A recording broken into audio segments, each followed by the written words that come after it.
Hola muchachos. Adelante. Buen día. Buenos días, doctor. Perdón la espera. Adelante.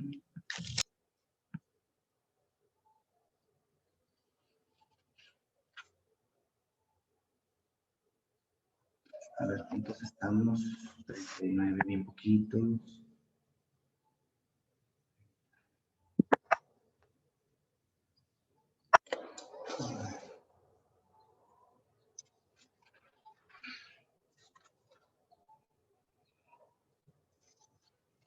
Somos 50 menos 1. 41. Bueno, pues ahí se van incluyendo. Adelante, muchachos, a la hora que digan. Iba a exponer yo con la duloxetina, doctor. Sí, hija, adelante.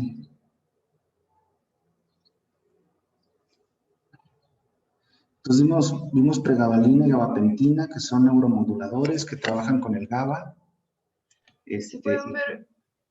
Sí, sí Perdón, se ve. doctor. Okay. Sí se ve bien, hija.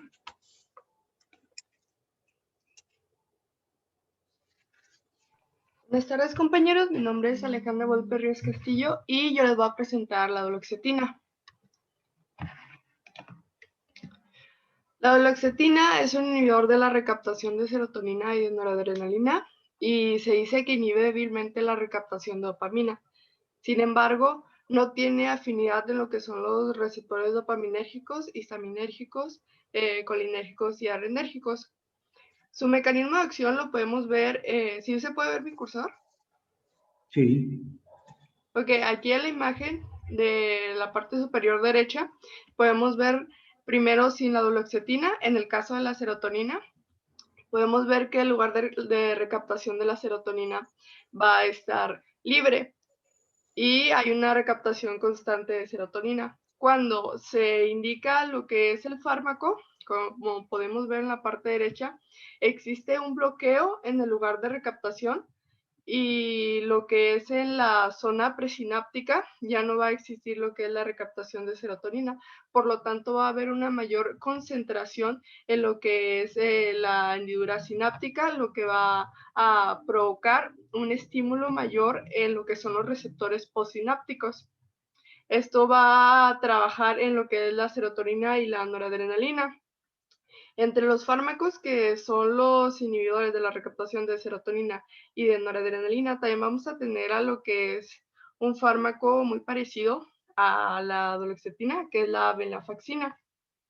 Las indicaciones terapéuticas para este fármaco vamos a tener que se indica en la depresión de grave a mayor y también lo que es el trastorno de ansiedad. Pero este se indica más cuando está combinado o se acompaña de lo que es la depresión. También está indicado para lo que es la neuropatía diabética periférica, que más adelante les voy a explicar, y para la fibromialgia.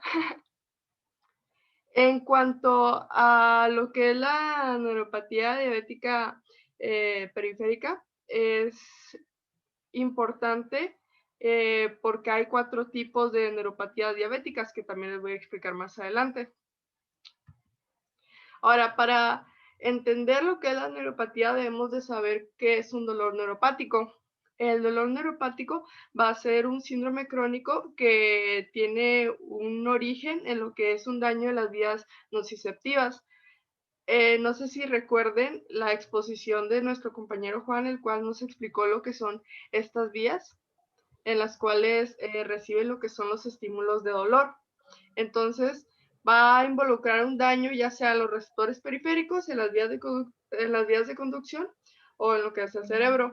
Estos cambios van a provocar lo que es este síndrome, que es el dolor neuropático, y les traje esta tabla en comparación al dolor nociceptivo, que es el dolor normal que recibimos cuando hay un daño a tejido un daño o un daño potencial a lo que es el tejido, y en esta parte es el dolor neuropático en sí. Como podemos ver, el nociceptivo se caracteriza por un dolor agudo, palpitante y que siente como depresión, y el neuropático es lancinante, significa que es mucho más agudo y va a ser urente, como si fuera una quemazón y punzante. En lo que es una déficit sensorial, en el dolor nociceptivo tenemos que esto no es muy frecuente, pero en lo que es el neuropático tenemos que va a existir lo que son las parestesias y adormecimiento. Es importante saber la diferencia para conocer cuando se trata de un dolor neuropático. Ahora, cuando hablamos de una neuropatía diabética, este síndrome es debido a un nivel alto de glucosa en sangre y dependiendo, una disculpa, es que mi gato le está moviendo aquí a la computadora. Dependiendo de lo que es del tipo de neuropatía diabética, como podemos ver, tenemos la neuropatía periférica, la cual es la más común y se va a presentar en lo que son pierna y pie, y posteriormente cuando avance más en lo que es en el brazo y la mano. Entre lo que es la neuropatía periférica van a existir síntomas como un entumecimiento y una capacidad reducida a lo que es el sentir de dolor y percibir lo que son los cambios de temperatura. Esto lo podemos ver muy comúnmente en los diabéticos en lo que son los pies y las piernas. También podemos tener entre estos síntomas la sensación de hormigueo o ardor y también lo que son calambres o dolores punzantes. Posteriormente, pueden generar lo que son problemas serios en los pies, como son las úlceras, las infecciones y lo que es dolor en los huesos y en las articulaciones. Normalmente esta neuropatía viene con lo que es la depresión debido a tenerla, por eso se receta lo que es la duloxetina, la cual, gracias a lo que es la monamina, a lo que es la vía de monamina corticoespinales, es que va a tener un poder analgésico y va a funcionar como antidepresivo. Ahora, en la neuropatía autonómica tenemos que sabemos que el sistema nervioso autónomo va a controlar tanto lo que es el corazón, la vejiga, el estómago, los intestinos, los órganos sexuales y también lo que son los ojos. En lo que es esta neuropatía va a existir síntomas tales como una ausencia de síntomas cuando existe un nivel bajo de azúcar, que se conoce como hipoglucemia sintomática. También vamos a tener problemas en vejiga e intestinos y también vacío estomacal lento, que es la gastroparesia, la cual nos va a provocar náuseas, vómitos y también lo que es una pérdida posterior del apetito. Y también vamos a tener lo que es la neuropatía proximal y la mononeuropatía, la cual se puede dividir en neuropatía craneal y periférica, en la cual pues ahí va a existir lo que son los problemas para enfocar y también lo que es la debilidad en lo que es la mano, que puede generar que empecemos a dejar caer cosas. Ahora, hablando de lo que es los efectos adversos de este fármaco, tenemos que puede generar lo que es la cefalea, somnolencia, letargo, pérdida de líbido, lo que son erupción, dolor abdominal, espasmo muscular, rubor, náuseas, sequedad de la boca, aumento de la sudoración, también lo que es el trastorno de eyaculación y raramente puede generar lo que es la enfermedad pulmonar intersticial y lo que es una presencia de disfunción sexual. En las contraindicaciones que tenemos de este fármaco, no debe de darse a personas que tienen antecedentes de manía o de trastorno bipolar y o convulsiones. Tampoco tiene que darse a pacientes cuya patología base puede ser comprometida debido a un aumento de la frecuencia cardíaca, debido a que, como ya sabemos, la noradrenalina puede aumentar lo que es la presión, entonces esto nos puede generar problemas en la patología base si esta está asociada a una frecuencia cardíaca. Y también no se le debe recetar a lo que son menores de 18 años, porque no hay un estudio que diga que es seguro en ellos. Por lo tanto, a pesar de que tengan una neuropatía diabética periférica, si son menores de 18 años no se les debe recetar. También en lo que es su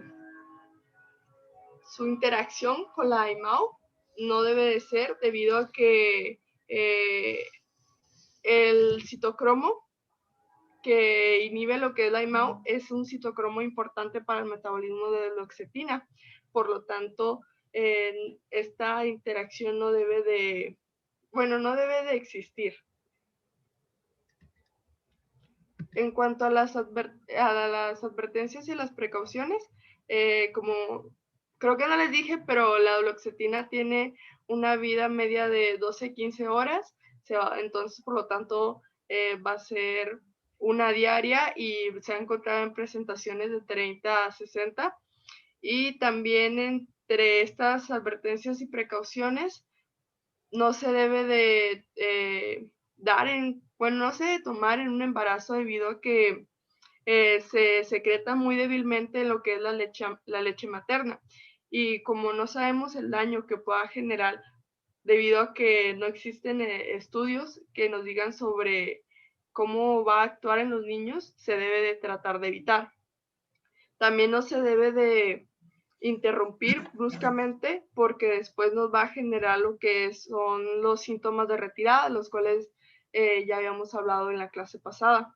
Tampoco se debe de recetar cuando existe una presión intraocular elevada o con riesgo de lo que es un glaucoma de ángulo derecho, ni en pacientes, como ya dije, cuya patología base se pueda ver comprometida en un aumento de presión arterial. Y ese es todo en cuanto a la duloxetina. Regrésate, hija, con otra presentación. ¿A cuál, doctor? Creo que es la segunda diapo, tercera por ahí. Ok. ¿Está? Sí.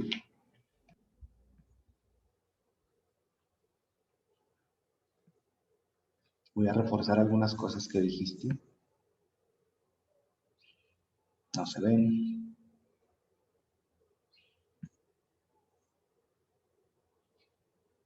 Ahí nada más. Ándale. Miren, el punto del dolor, aquí ya estamos hablando del dolor crónico. Y la vez pasada vimos los principales, no son los únicos, son varios fármacos que pueden actuar semejando la actividad del GABA. Aquí este es un ejemplo de un fármaco que actúa favoreciendo las concentraciones de serotonina y en este caso noradrenalina, que se les llaman fármacos duales porque actúan en los dos neurotransmisores. Hay fármacos que actúan solamente aumentando las concentraciones de serotonina en la hendidura, que son los inhibidores selectivos de la recaptura de serotonina, y estos que les llaman duales, porque actúan en los dos neurotransmisores, ¿sí? Entonces, ¿cuál es la mejor indicación de estos fármacos? El dolor crónico, eso ya lo habíamos dejado claro. Pero muy en especial este medicamento, porque para el caso del dolor neuropático, la gran mayoría de sus estudios está hecho con pacientes con dolor neuropático. No quiere decir que no funcione para otro tipo de dolor crónico, por decir, a lo mejor en un paciente con dolor crónico por cáncer, ¿verdad? Puede verse también beneficiado. Una cefalea tensional crónica también puede verse beneficiado. Pero la mayoría de sus estudios están hechos con dolor neuropático. El dolor neuropático, a diferencia de un dolor nociceptivo, que entiéndanlo así como un dolor agudo por un golpe, ¿no? Me imagino que alguna vez alguien o se ha dado un martillazo en un dedo o se ha machucado con una puerta o algo así, ¿no? Y sientes como el dedo te hace así, te late. Y sientes el dolor. Incluso te lo agarras o hasta le echas airecito o lo pones en agua fría, ¿sí? Y ese es el típico ejemplo de lo que es un dolor nociceptivo, ¿va? Un dolor agudo. Por eso dice ahí agudo palpitante, ¿sí? La diferencia con el dolor neuropático es que es un dolor que puede o no ir acompañado de alteraciones de la sensibilidad, ¿sí? Ya sea sensibilidad disminuida o sensibilidad aumentada. Y como estamos hablando de la afección propiamente de un nervio neuropático, nada más quiere decir que el nervio está enfermo, ¿verdad? No te dice de qué. Entonces, va a ir frecuentemente acompañado de alteraciones de la sensibilidad del área afectada, ¿sí? Entonces, habitualmente en un cuadro agudo o que tiene poco tiempo, ¿sí? No hay problemas motores, pero cuando ya esa neuropatía tiene mucho tiempo, también la acompaña problemas motores. Y generalmente por la cronicidad y lo latoso de la molestia, prácticamente todos los pacientes tienen alguna alteración afectiva, ya sea que se hagan pacientes con mucha ansiedad o con mucho problema depresivo. Entonces, no es que una cosa sea la causa de la otra, pero como normalmente altera también el estado emocional, estos fármacos se convierten en la mejor opción, ¿sí? Entonces, duloxetina o venlafaxina, que son primos hermanos, ¿sí?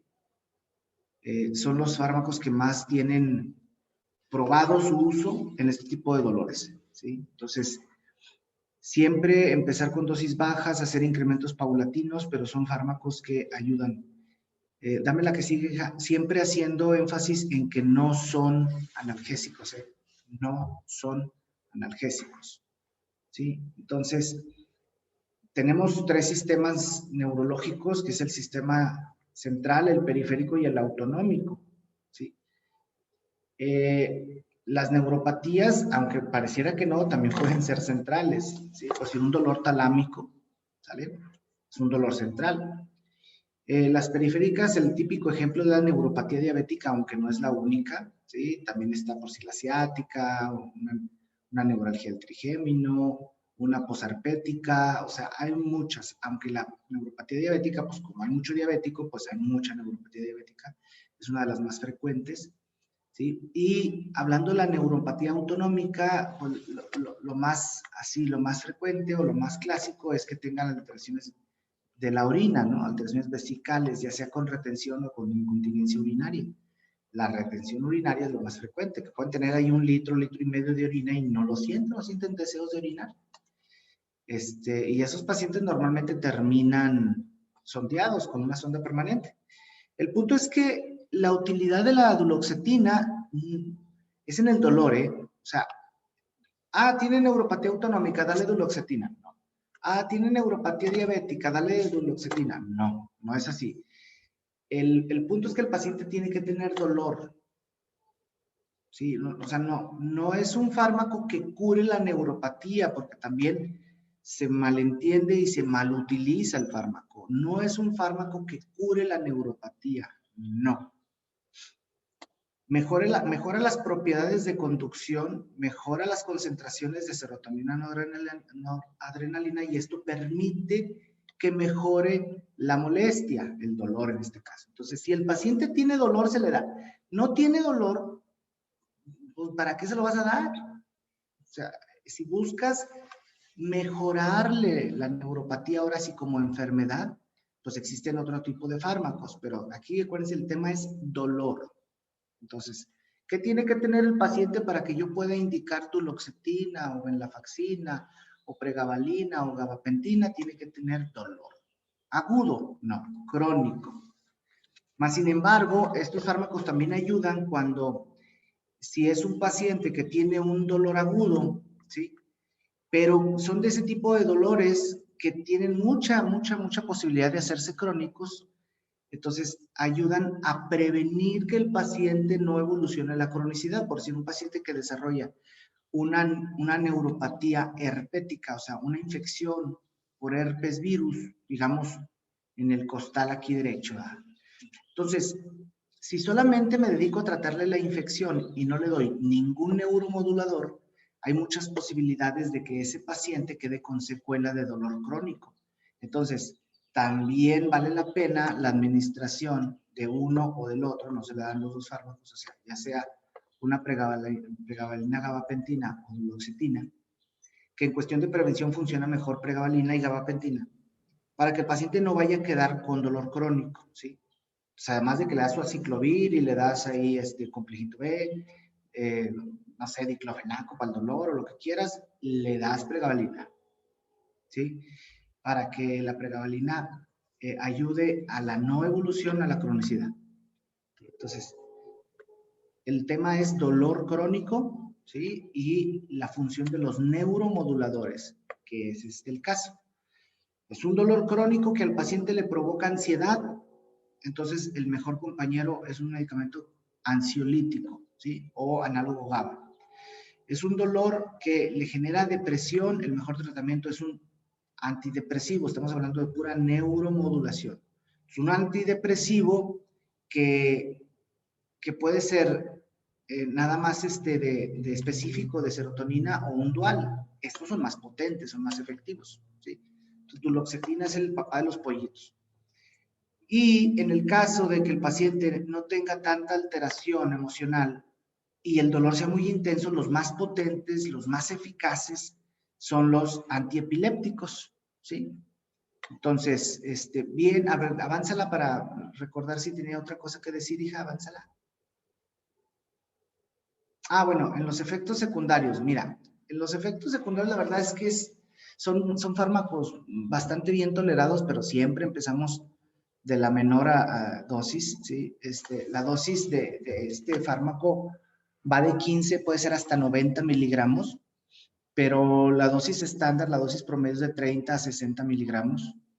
Habitualmente los iniciamos en 30, subimos a 60 cuando es necesario y ahí nos quedamos. O sea, casi nadie necesita que le subamos a más. El efecto secundario más frecuente, que ni siquiera está puesto aquí, es boca seca. Es el efecto secundario más frecuente que nos dicen los pacientes. Ah, doctor, boca seca. Ese es el más frecuente. Fuera de eso, pues te puede dar cualquiera de lo que tienes en la lista, pero no es frecuente.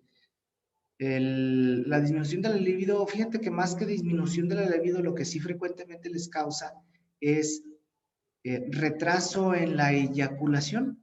Así que un paciente varón que tiene problema de eyaculación precoz, pues le viene bien uno de estos fármacos, ¿verdad? Ya sea uno de estos o uno de un selectivo de la recaptura de serotonina.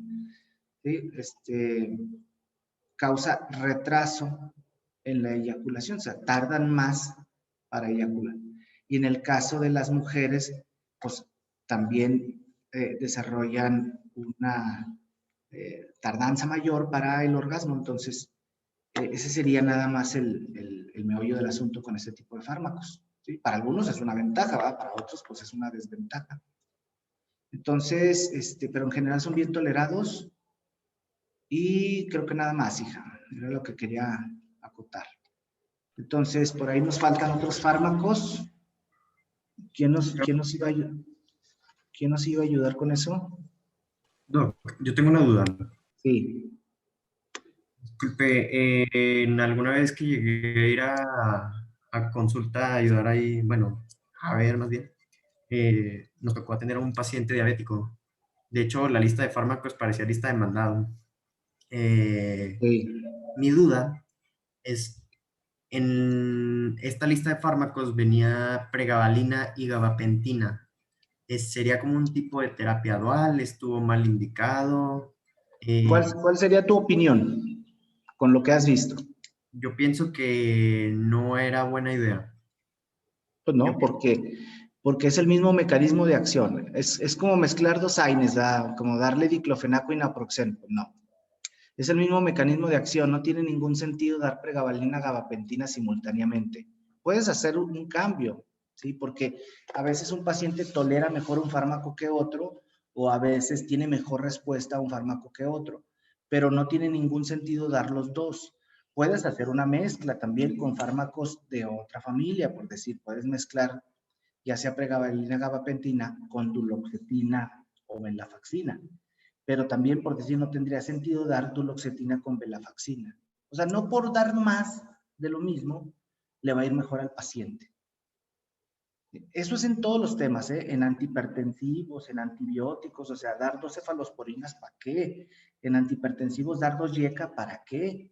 O sea, en farma no tiene ningún sentido dar 2 o 3 de lo mismo. Siempre buscamos las combinaciones, pero con familias diferentes, grupos diferentes. ¿Qué más, Ángel? No, gracias. ¿Qué más, muchachos? ¿Alguien tiene alguna duda o comentario? ¿No? Bueno, entonces, ¿quién nos iba a ayudar por ahí? Estaba pendiente ver todavía Carva, ¿no? Carva, Mazepina y ácido valproico. Sí, No, doctor, bueno, yo valproato iba a sintetizado. exponer esos dos. Ajá, sí, hija. Adelante.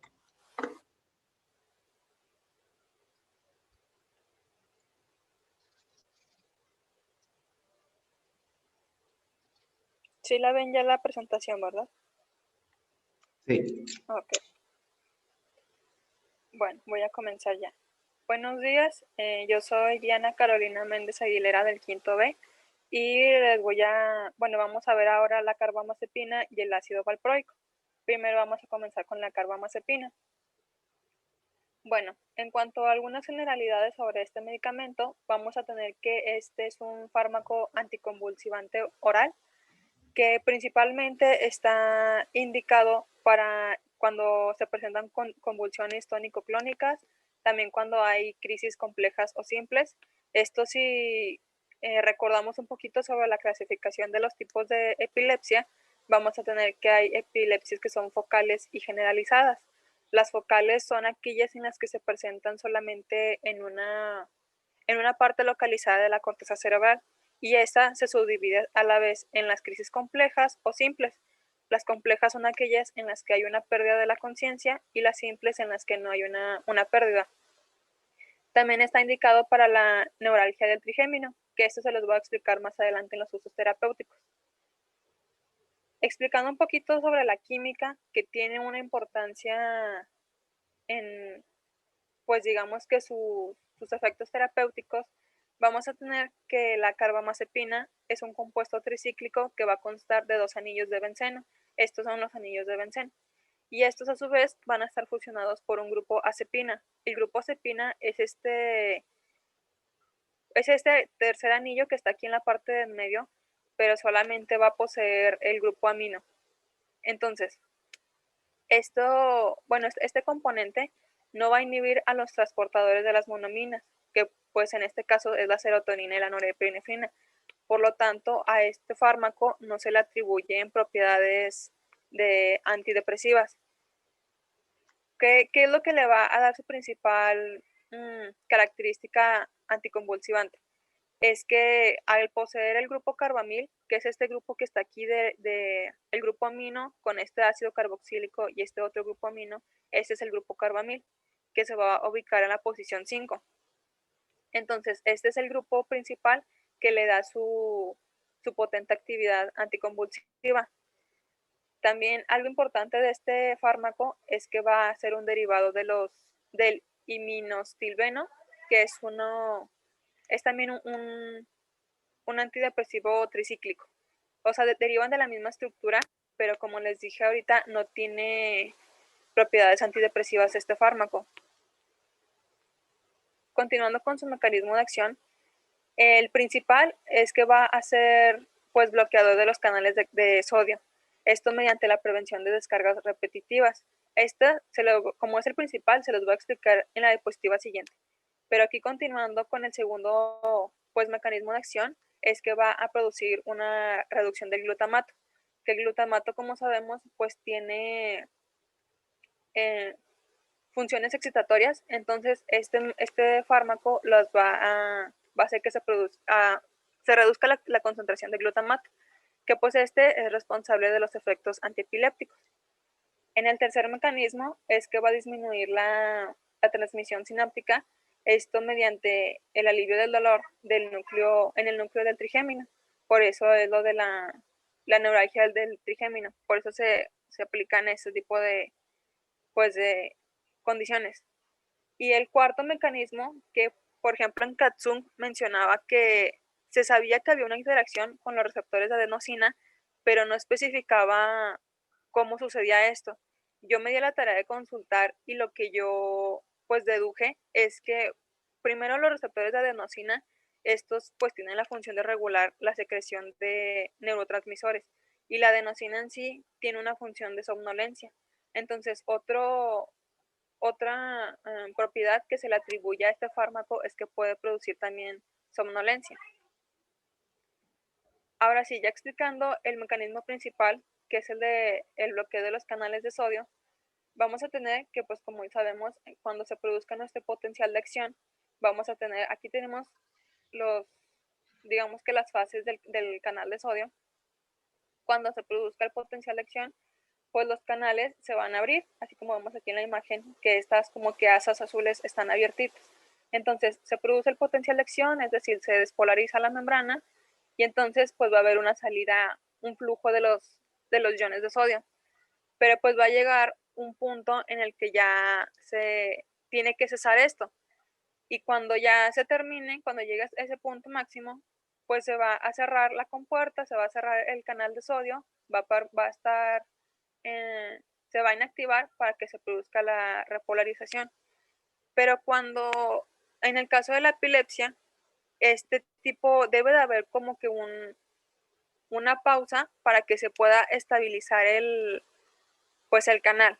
Pero en el caso de la epilepsia, este mecanismo va a ocurrir con una mayor frecuencia. Entonces no se llega completamente hasta el estado basal que estaba en un principio. ¿Y cómo actúa en sí la carbamazepina pues en el potencial de acción? La carbamazepina se va a unir al canal de sodio cuando esté en el estado inactivado, porque cuando se une en el estado inactivado va a va a favorecer que haya un reposo, es decir, que se pueda estabilizar pues la membrana después del potencial que presentó y que no ocurra de una manera tan frecuente como lo hace cuando se presenta la epilepsia. Es decir, ayuda a que se estabilice le da como que una pausa al potencial para que no ocurra de una forma tan frecuente, porque pues si no se va a estar produciendo continuamente la descarga y pues es lo que va a generar la epilepsia. En cuanto a la farmacocinética de este fármaco, pues presenta una absorción lenta y es lenta y errática después de la administración oral. Va a alcanzar una concentración máxima en plasma de 6 a 8 horas después de su administración. Y pues como les dije ahorita, cuando este fármaco sea administrado después de que la persona haya ingerido alimento, su absorción va a ser más lenta. Entonces, esto es un punto a favor en las personas pues que se les sea administrado, ya que va a ayudar a que tengan una mayor tolerancia de las dosis continuas que se le vayan a estar pues administrando. En cuanto a su volumen de distribución, es de 1 litro por kilo y su unión a proteínas plasmáticas es de 70%. La depuración sistémica es igual a 1 litro por kilo, pero este es cuando sea el inicio de la terapia. La semivida, cuando sea en caso de la dosis inicial, pues va a ser más alta, que es de 36 horas, pero conforme se vayan administrando dosis ya más continuas, va a disminuir de 8 a 12 horas. Este fármaco pues va a ser metabolizado en el hígado y el principal metabolito que le va a dar pues la actividad anticonvulsiva va a ser el 10-11 epóxido, que pues los citocromos que ayudan a la formación de este metabolito, que es digamos que el más importante, pues va a ser el citocromo 3A4, pero también en una, digamos que menor proporción, pero pues no menos importante, el citocromo 12A8 y el citocromo 3A5. Ahora sí, continuando con sus usos terapéuticos, como les dije en las generalidades, va a estar indicado este fármaco en el caso de las crisis tónico-clónico generalizadas, que las generalizadas son cuando, bueno, las que les dije al inicio era cuando ocurría solamente en una parte localizada de la corteza, y la generalizada es cuando ocurre ya en todo, pues en los dos hemisferios, y pues aquí se van a estar produciendo descargas que van a ser incontroladas y pues muy repetitivas. También va a generar está indicado en los pacientes que tengan una respuesta terapéutica con trastorno bipolar. También se dice que tiene efectos antidiuréticos, esto asociado a una mayor concentración de la hormona antidiurética.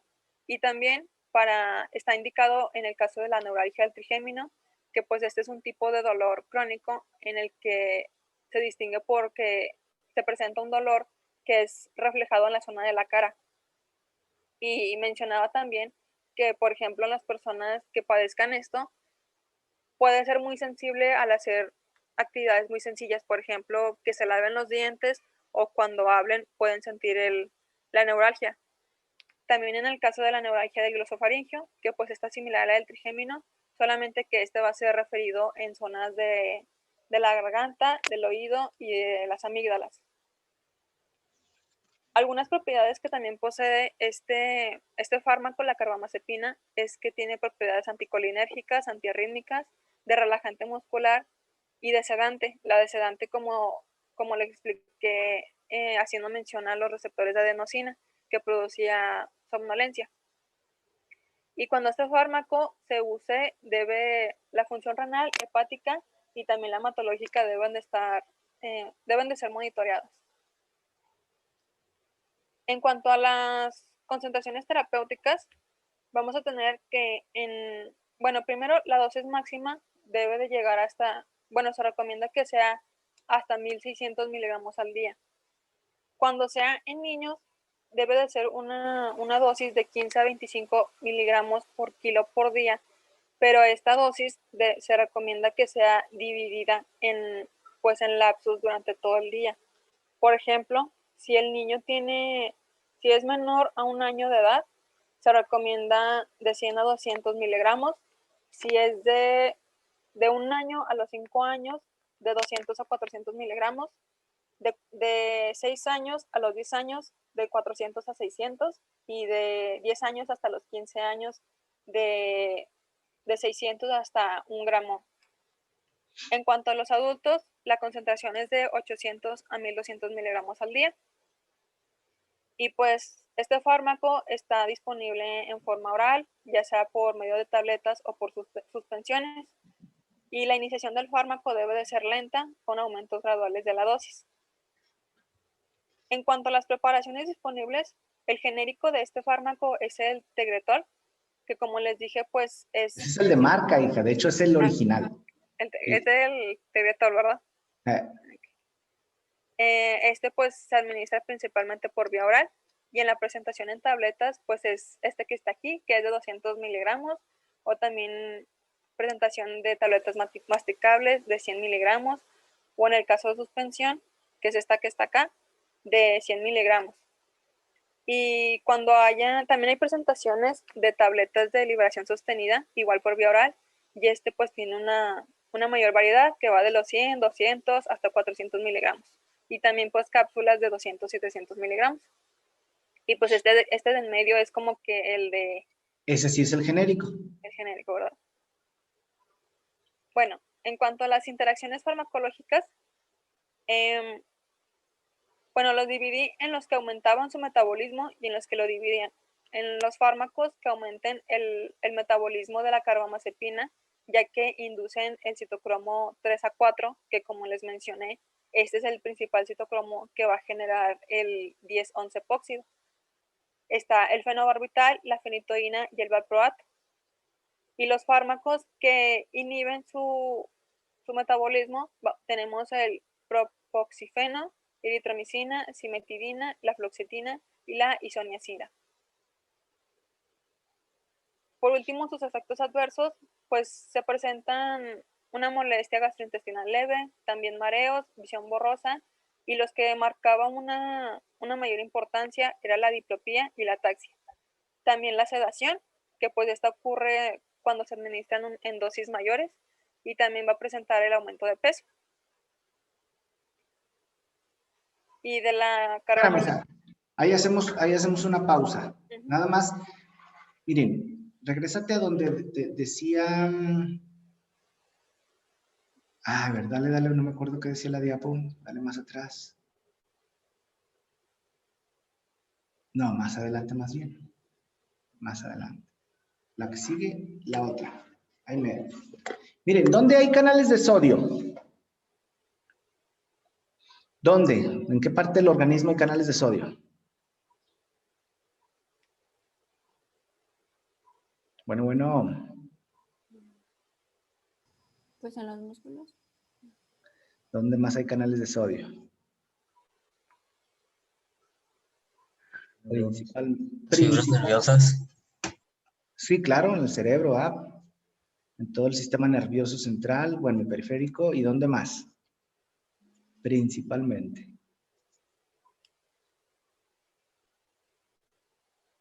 O sea, si tú sabes que el fármaco actúa inhibiendo los canales de sodio, y para nada dijo que era selectivo al sistema nervioso.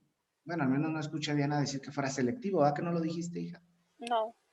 Que fuera selectivo hacia los canales de sodio del sistema nervioso central. Entonces quiere decir que le pega a todos los canales de sodio. ¿Dónde más hay? Que sea de importancia, obviamente. Pues sí, tuvo un en el corazón. Exacto. Entonces, acuérdense que el corazón tiene actividad eléctrica, ¿sí? Y este proceso de despolarización, repolarización, sucede también a partir de iones, sobre todo de sodio. Entonces, si yo sé que mi fármaco actúa inhibiendo canales de sodio, siempre tengo que pensar dónde más hay canales de sodio. Si yo sé que mi fármaco actúa bloqueando receptores beta, tengo que saber dónde hay receptores beta y por lógica voy a saber cuáles son los efectos secundarios. Entonces, de los efectos secundarios más importantes que tiene la carbamazepina o cualquier otro bloqueador del sodio son los efectos más que antiarrítmicas, son arritmogénicas. O sea, si el paciente no tiene una arritmia, se la puedo provocar. Voy a enlentecer la despolarización, ¿verdad? Puedo favorecer bradiarritmias, arritmias lentas.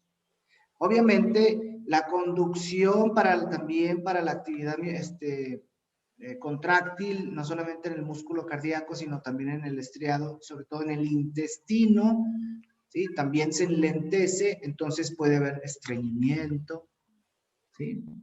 Entonces, y afecta, si gracias a esa conducción nerviosa, si eso genera también que se liberan otros neurotransmisores, entonces el efecto principal, el efecto secundario principal de todos estos fármacos es, en general, enlentecer, entorpecer. Claro, el objetivo que lleva el fármaco es que esa zona que está agitada, que está hiperactiva, calmarla. El problema es que no es selectivo, no va a calmar nada más esa partecita, va a calmar en general.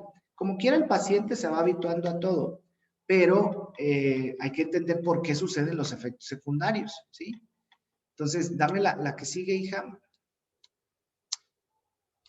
Lo de las dosis es bien variable, siempre vamos a empezar igual, 200 miligramos una vez al día, y le vamos subiendo porque sí da muchos efectos secundarios. Dale.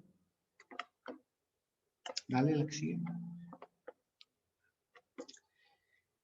Uno de los principales problemas que tenemos con la carbamazepina es que es un excelente estimulante o inductor del citocromo del P450. Entonces, las principales interacciones que tiene de la carba con otros fármacos que utilizan la misma vía es que va a acelerar el metabolismo y entonces va a eliminar más pronto los otros fármacos que usen la misma vía. Entonces, siempre se tiene que tener esto en consideración porque debemos ajustar la dosis también de los otros fármacos, no solamente de la carba, cuando la carba se ve afectada, como el caso del feno o de la fenitoína.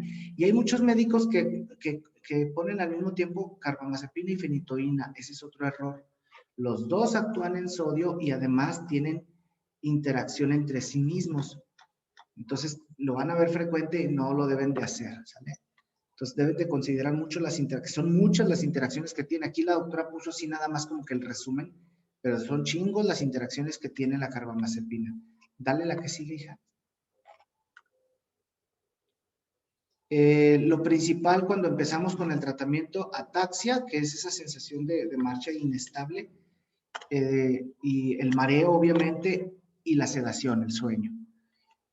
Con el tiempo aparecen otros efectos secundarios. Habitualmente hablamos efectos secundarios de inicio y luego a largo plazo o tardíos, ¿sí?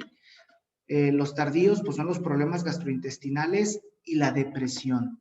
Son fármacos, todos los fármacos que enlentecen, o sea, todos los fármacos que actúan en el sistema nervioso central, ya sea aumentando actividad GABA o disminuyendo o bloqueando ya sea los canales del sodio, los del calcio o esto, entonces a largo plazo favorecen depresión, ¿sí? Porque disminuyen la actividad de los otros neurotransmisores. Bueno, entonces, déjame ver qué hora es. Ya son las 10. Entonces, nos saludamos el lunes. El lunes no va a haber clase, va. Flojos, para que se levanten tarde, pues. Entonces, nos vemos el miércoles y le continuamos con el ácido valproico, hija. ¿Sí? Y luego ya empezamos a ver los opioides. ¿Quién me va a ayudar con los opioides? Yo, doctor, generalidades de opioides. Está Doctor, bueno. yo lo tengo también, ya los hice. Pues ahí los dos, ahí se reparten. Okay. Bueno, es que una cosa son generalidades y la otra son los fármacos. Acuérdense, los fármacos es tramadol, nalufina, buprenorfina, la morfina, que es la mamá de los pollitos, y me falta uno, Codeína. la codeína. Entonces, estos son los fármacos que vamos a ver cuando veamos opioides. Está bueno, muchachos.